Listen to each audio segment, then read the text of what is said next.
성경에 나오는 이 포도나무와 무화과가 약간의 재미있는 이스라엘 하나님의 백성들을 뜻하는데 두 가지 성격을 갖고 있습니다.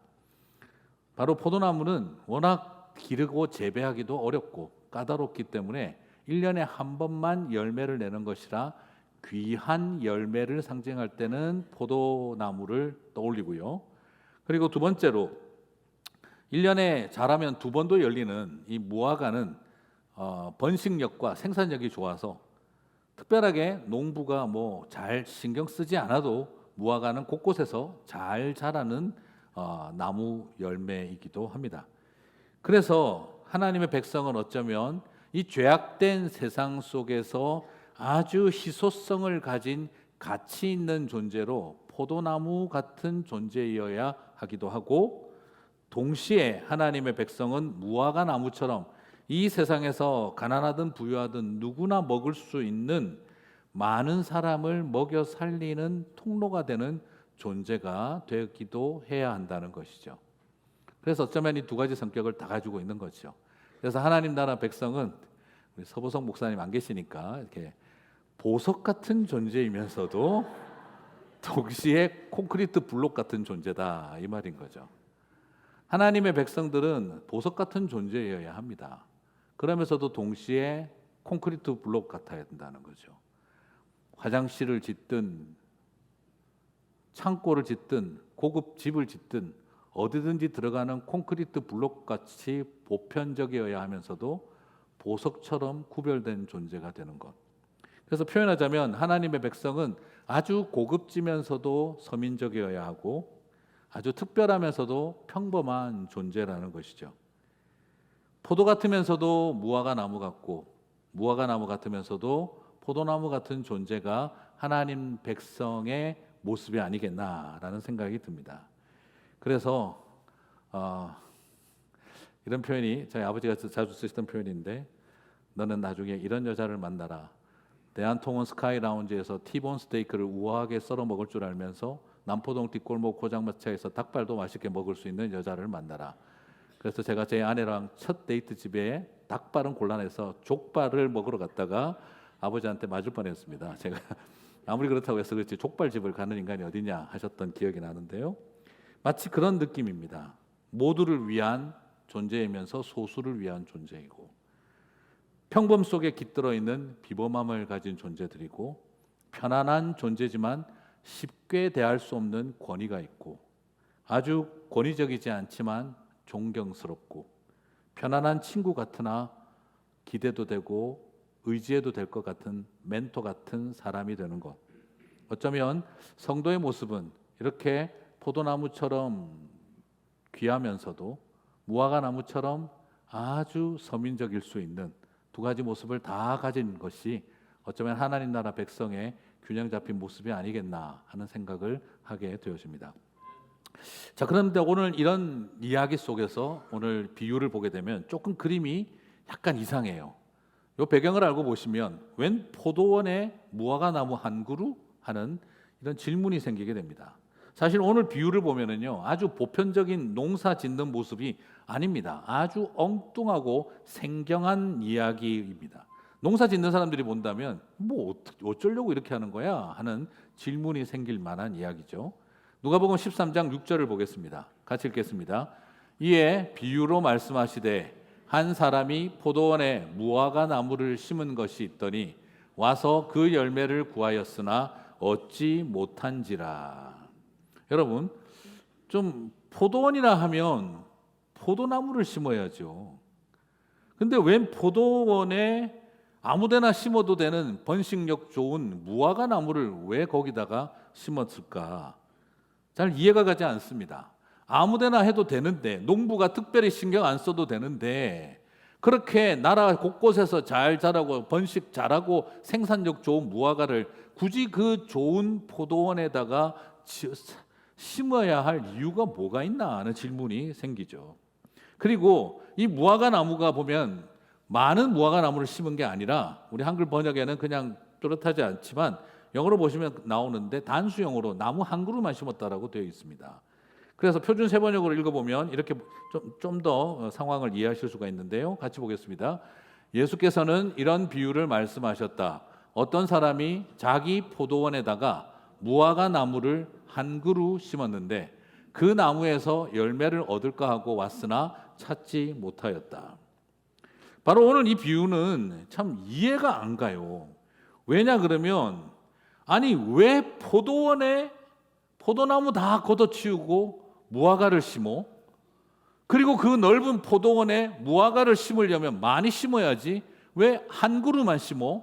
하는 질문이 생길 수밖에 없는 상황이죠. 그리고 도대체 포도나무는 다 어떻게 했길래 다 걷어치우고 무화과 나무를 한 그루만 심었을까? 주인은 도대체 무슨 생각을 하고 그렇게 했을까? 궁금 안 하신 것 같은 느낌이 갑자기 드는데 저는 상당히 이게 농사 짓는 집의 입장에서 볼 때 이해가 안 가는 행동이에요. 이것을 바라보면 어쩌면 하나님의 마음이 얼마나 속 터지고 답답한 상황인지를 미루어 짐작하실 수가 있겠습니다. 누가복음은 특별히 이사야서를 많이 인용을 하는 복음서이기도 한데 이사야서에는 이 포도원과 관련된 이야기가 여러 번 나옵니다. 이사야 5장 2절을 한번 보겠습니다. 어쩌면 이 이야기가 오늘 본문을 이해하는데 큰 단초가 되는 거죠. 같이 읽겠습니다. 땅을 파서 돌을 제하고 극상품 포도나무를 심었도다. 그 중에 망대를 세웠고 또 그 안에 술틀을 밭도다. 좋은 포도 맺기를 바랐더니 들포도를 맺었도다. 오늘 이스라엘이라고 하는 땅에 극상품 포도라고 하는 유대인들을 심었더니 하나님은 거기에서 극상품 포도 열매가 맺히기를 기대했는데 바로 이 포도원에 들포도나만 열리더라 하는 하나님의 상하고 실패한 마음이, 안타까운 마음이 이사야서를 통해 나타나고 있습니다. 결국 오늘 이 비유에서는 하나님의 탄식이 담겨 있고 극상품 포도나무를 심었는데 들포도를 맺는 유대인들을 바라보면서 하나님은 이제 더 이상 극상품 포도나무에 대한 희망을 포기했다는 걸 발견하게 되어지죠. 그래서 예수님은 오늘 하나님은 극상품 포도나무가 가능했던 하나님의 그 바인 야드에 오늘 극상품 포도나무들은 다 걷어버리고 가장 그 시대에 흔한 무화과 나무를, 하나님의 백성을 상징하는 무화과 나무 한 그루만 거기에 심어 버리신 것입니다. 이건 어떤 것을 뜻하는 걸까요? 이제 나는 극상품 포도나무 다 필요 없고 많은 포도나무도 필요 없다. 이 무화과 한 그루만 심어 놓고 나는 여기에서 많은 열매가 달린다면 내가 희망을 가져보고 싶다. 어쩌면 무화과 나무 한 그루는 극상품 포도나무들에게 실망한 하나님의 마지막 희망과 같은 것이었다라는 것이죠. 그러면 이 한 그루 무화과 나무 같은 존재들은 누구겠습니까? 극상품 포도나무 같은 사람들이 바리새인, 제사장, 서기관, 그리고 왕으로 세움받은 사람들, 선지자들이었다라고 한다면 지금 여기에 심어놓은 무화과 나무 한 그루 같은 인생들은 누구를 뜻하는 걸까요? 바로 예수님을 따라다니던 이방의 갈릴리라고 불리는 갈릴리 촌동네, 무슨 선한 것이 나올 수 있겠냐 했던 나사렛 근교에 있던 바로 그 사람들, 학문 없는 범인으로 여겨져서 사내들인 공회 앞에 서서 말도 못할 것처럼 여겨진 예수님의 제자들과 예수를 따르는 가난하고 힘없는 그 시대의 백성들이 어쩌면 한 그루 무화과 나무 같은 존재들이라는 것이죠. 제가 더 그렇게 생각하는 이유는 여기에 3년이라는 표현이 나오기 때문입니다. 누가복음 13장 7절을 같이 한번 보시겠습니다. 다 함께 같이 읽겠습니다. 포도원 지기에게 이르되 내가 3년을 와서 이 무화과 나무에서 열매를 구하되 얻지 못하니 찍어버리라. 어찌 땅만 버리게 하겠느냐. 무슨 말입니까? 예수님의 이 3년은 어쩌면 3년의 예수님의 공생의 사역을 의미한다라고 볼 수 있겠습니다. 실제로 예수님은 3년 동안 예수님의 제자들을 데리고 다니며 열심히 교육했습니다. 그러나 결과는 어땠을까요? 도무지 말해도 깨닫지 못하고 서로가 누가 더 높은지 그걸 가지고 경쟁하고 십자가에서 죽는 날까지 싸움박질이나 했던 게 제자들이었습니다. 거기다가 3년을 공을 들였는데도 깨닫지 못하고 3년을 공을 들였는데 그 중에서 예수님을 파는 배신자가 나오고 3년 동안 공을 들여 제자 훈련을 시켰는데 한 계집종을 두려워하여서 부인하고 거부하고 저주하면서 도망가버리는 수제자도 생기고, 그리고 예수님 십자가에서 돌아가실 때 한 사람도 나타나지 않더라는 것. 보좌의 좌편과 우편에는 누가 앉을까 맨날 싸우더니 십자가 좌편과 우편은 강도들에게나 내어주던 제자들. 그런 모습을 쳐다보고 있으면 열매라고는 하나도 보이지 않습니다. 불과 며칠 전에 예수님이 들어오실 때에는 호산나 호산나를 외치며 우리의 메시아 되심을 노래하더니, 그러나 며칠이 지나지 않아 못 박으소서 못 박으소서를 외치며 머리를 흔들어대는 예수님을 메시아로 맞이했던 사람들을 보면 열매는 하나도 보이지는 않습니다. 주인이 보실 때, 하나님 아버지가 보실 때 찍어 버릴 만한 상황이었습니다. 어쩌면 하나님 보시기에는 그랬을 것 같아요. 바리새인들도 제사장도 서기관 같은, 심지어 선지자 같은 고급진 포도나무들도 그 모양인데 혹시 하고 내 아들 예수를 따르는 12제자들과 그의 무리들에게 내가 희망을 한번 가져봤더니 역시 이 무화과 나무도 3년 내내 제자 훈련 시켜봐야 소용이 없구나. 그 나무래 그 밥이다 하는 그런 마음이 아버지의 마음에도 들었던 것 같습니다. 그래서 말씀하신 것이죠. 13장 7절에 포도원 지기에게 이르되, 같이 읽겠습니다. 내가 3년을 와서 이 무화과 나무에서 열매를 구하되 얻지 못하니 찍어버리라. 어찌 땅만 버리게 하겠느냐. 하나님 아버지가 이제는 포기할 만한 상황에 온 것입니다. 이런 상황이면 절망적인 상황입니다. 그런데 예수님을 상징하는 포도원 지기가 주인에게 간절히 부르짖기 시작을 합니다. 누가복음 13장 8절. 그 말에 대답하여 이르되, 같이 읽겠습니다. 주인이여 금년에도 그대로 두소서. 내가 두릅하고 걸음을 주리니. 한 번 더 읽어볼까요? 주인이여 금년에도 그대로 두소서. 내가 두릅하고 걸음을 주리니. 저는 이 말씀을 2번, 3번, 4번 읽는데 그냥 가슴이 울컥하고 눈물이 핑 돌았습니다. 금년에도 그대로 두소서. 내가 열심히 땅을 파고 걸음을 주겠습니다. 주님, 금년에도 그대로 두소서. 제가 한 번 더 열심히 땅을 파고 물을 주고 비료를 주리니 한 번만 더 기회를 주십시오. 저는 이 말씀을 읽는데 마음이 너무너무 짠했습니다. 그래도 안 되면 찍어버리십시오. 그러나 올해 한 해 더 맡겨주십시오. 사랑하는 성도 여러분, 이 무화과가 열매를 맺었다면 무화과의 믿음입니까? 그리스도의 믿음입니까? 예수님이 이런 저와 여러분을 끝까지 믿어주신 것입니다. 사랑하는 성도 여러분, 내가 믿음이 좋아서 살고 내가 믿음이 좋아서 열매 맺는 것이 아닙니다. 이런 나를, 열매 맺지 못하는 나를 하나님 아버지도 이제는 찍어버릴 때가 됐다 싶을 때 우리를 포기하지 못하시는 예수님의 믿음이 저와 여러분을 살리는 줄 믿습니다. 오늘 이 말씀은 이사야서에 나오는 포도원 지기가 다시 인용된 말씀입니다. 이사야서 27장 3절을 같이 읽겠습니다. 나 여호와는 포도원 지기가 되며 때때로 물을 주며 밤낮으로 간수하여 아무든지 상하여하지 못하게 하리라. 여러분, 이사야 5장에서 나오는 극상품 포도나무의 실망한 주인의 이야기와 이사야서 27장에 나오는 그래도 그 포도원을 지키겠다고 하는 여호와 포도원 지기의 이야기가 나옵니다.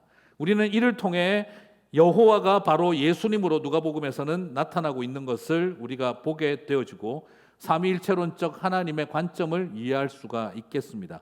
그리고 또한 더 중요한 것은 그렇습니다. 여기에서 이것이 하나님의 마음이고 이사야서에서 그 포도원을 지키기로 결심하신 포도원 지기가 바로 예수님이시고 그 예수님이 지금도 저와 여러분을 위해 내가 끝까지 땅을 파고 걸음을 주겠다라고 주님은 저와 여러분을 지키기를 기뻐하고 계신다는 것이죠. 무엇입니까? 아버지, 저는 믿습니다. 이들은 반드시 열매를 맺을 것입니다.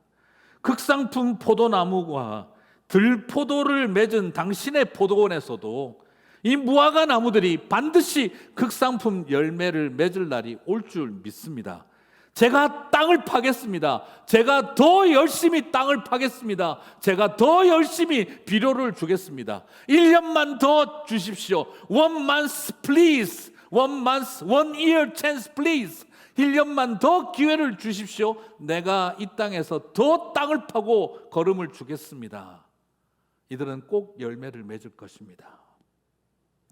그 마음을 가지고 저와 여러분을 향해 포기하지 않는 사랑, 포기하지 않는 믿음을 가지신 주님이 그 은혜로 저와 여러분이 열매 맺게 된 줄 믿습니다.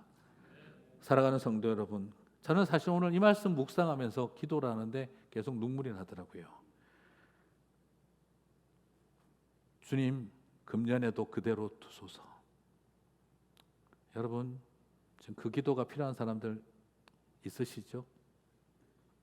아들의 모습으로, 딸의 모습으로, 때로는 어머니, 아버지의 모습으로, 때로는 배우자의 모습으로, 이제는 어쩌면 하나님 아버지조차 찍어버릴 때가 됐다, 포기하실 만할 때에 예수님은 금년에도 그대로 두옵소서. 제가 더 땅을 파겠습니다. 제가 더 걸음을 주겠습니다. 저는 믿습니다. 그리스도의 믿음이, 하나님의 열심이 저와 여러분을 살리시는 줄 믿습니다. 여기서 참 놀라운 것은요, 이 그대로 두소서라는 이 표현인데, 이 말은 헬라어로 에피에임이라는 헬라어 단어입니다. 에피에임이. 이 에피에임이 그대로 두소서라고 번역되어 있는 이 사전적 뜻은 용서하소서, 사면하소서라는 뜻입니다. 주인이시여, 금년에도 용서하소서. 주인이시여, 올해에도 사면하소서. 제가 더 땅을 파고 제가 더 걸음을 주겠습니다. 이 말은 바로 용서하소서, 사면하소서라는 뜻입니다. 여러분, 근데 이 표현이 누가복음에서 한 번 더 사용되어집니다. 언제 사용되었을까요?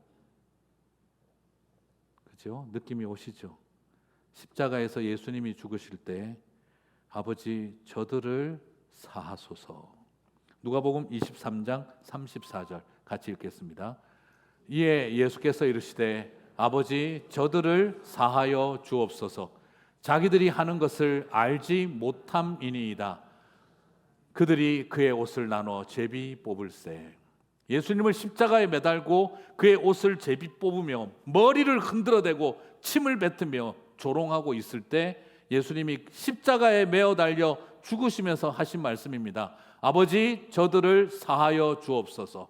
아버지, 저들을 그대로 두옵소서. 아버지, 저들을 용서하여 주옵소서. 아버지, 저들을 사하여 주옵소서. 바로 이 똑같은 표현이 오늘 누가복음 13장에서 열매 맺지 못하여 찍어버리라 하는 음성이 들리는 자리에 아버지, 저들을 금년에도 사하여 주옵소서, 금년에도 용서하여 주옵소서, 올해에도 그대로 두옵소서 하셨던 바로 예수님의 누가복음 13장의 이야기는 십자가에서 죽으실 때 우리를 향해서 아버지, 한 번만 더 용서해 주십시오.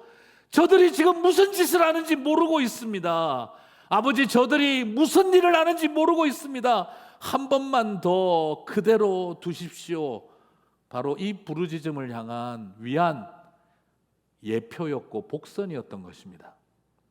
사랑하는 성도 여러분, 누가복음 23장 34절에 아버지여, 저희를 사하여 주옵소서가 바로 누가복음 13장 8절에 주인이여 올해에도 그대로 두소서라고 했던 예수님의 부르짖음이 똑같은 것이었습니다. 여전히 배신하는 제자들, 여전히 무서워하고 부정하고 저주하고 도망가는 제자들, 호산나 외치면서도 내가 원하는 대로 하나님이 움직여주지 않고 예수님이 내가 원하는 대로 내 말 들어주지 않으면 십자가에 못 박으소서를 외쳐대는 한때 극상품 포도나무였던 이스라엘 백성들, 그들이 이제 그 모양으로 무너졌었어도 제가 봐도 아버지께서 찍어버릴 때가 됐습니다. 그렇게 참고 기회를 줬는데 내 아들을 나무에 달아 죽이면서 못 박으라고 고머리를 흔들어대는 백성들을 볼 때 하늘 아버지 그러시지 않았겠습니까? 이제야말로 내 저 나무를 찍어버리리라. 그러나 그때 주님이 말린 겁니다. 아버지, 그들을 사하여 주옵소서. 저들이 하는 일을 알지 못하나이다. 내가 지키겠습니다. 내가 나무에 달릴 테니 저들을 살려 주십시오. 내가 찍혀버린 바 될 테니, 내가 나무에 달려 죽는 바 될 테니 저들을 사하여 주옵소서. 사랑하는 성도 여러분, 저와 여러분은 그 사랑을 받은 백성들인 줄 믿습니다. 그래서 저와 여러분에게 우리가 훌륭하고 대단해서 구원의 열매와 믿음의 열매를 맺은 것이 아니라 이런 우리를 끝까지 찍어버리지 아니하시고 대신 찍히시고, 이런 우리를 나무에 달아버리지 아니하시고 끝까지 나무에 달려버려 주신 예수님 때문에 저와 여러분에게 열매가 주어진 줄 믿습니다. 그 은혜에 감사하는 저와 여러분 되시기를 주님의 이름으로 축복합니다. 새해에 주님의 믿음 말씀을 마무리하겠습니다. 주님의 믿음을 배웠으면 좋겠습니다.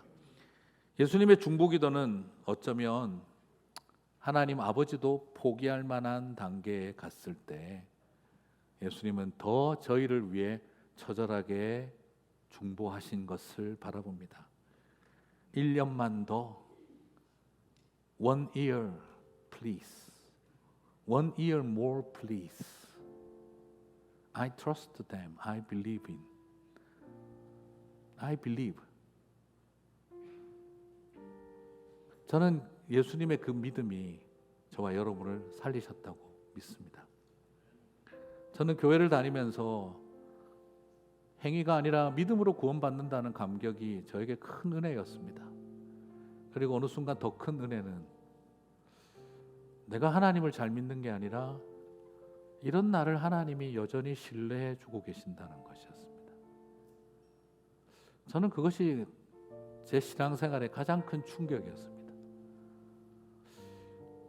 병주야, 그래도 나는 너를 믿는다. 내가 너를 신뢰한다.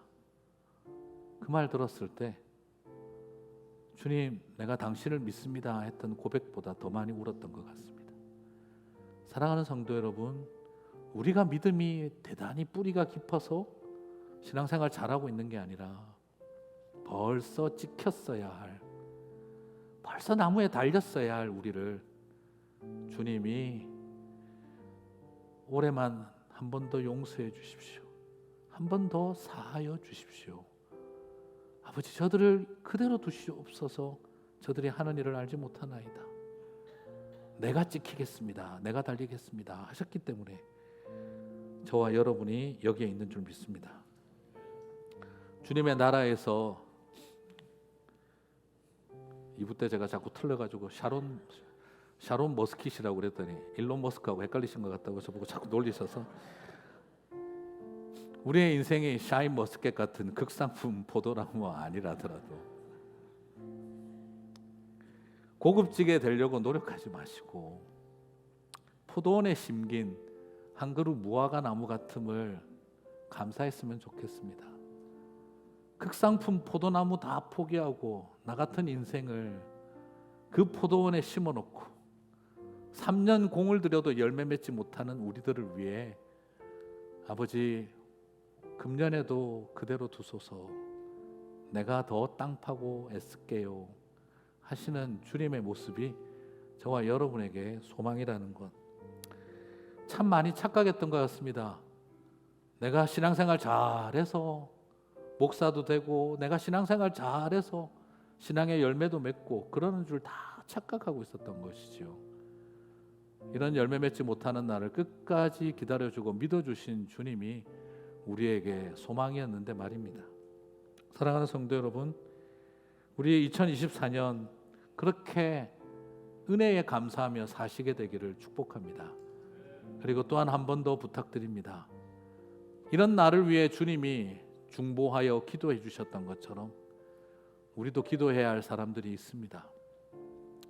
내가 봐도 이제 하나님 찍어버리실 것 같은 아들의 모습, 딸의 모습, 때로는 부모님의 모습, 배우자의 모습, 이젠 누가 봐도 찍어버릴 때가 됐지 싶은데 나를 포기하지 않으셨던 것처럼 주님, 여러분의 기도 제목이 되시기 바랍니다. 주님, 금년에도 그대로 두소서.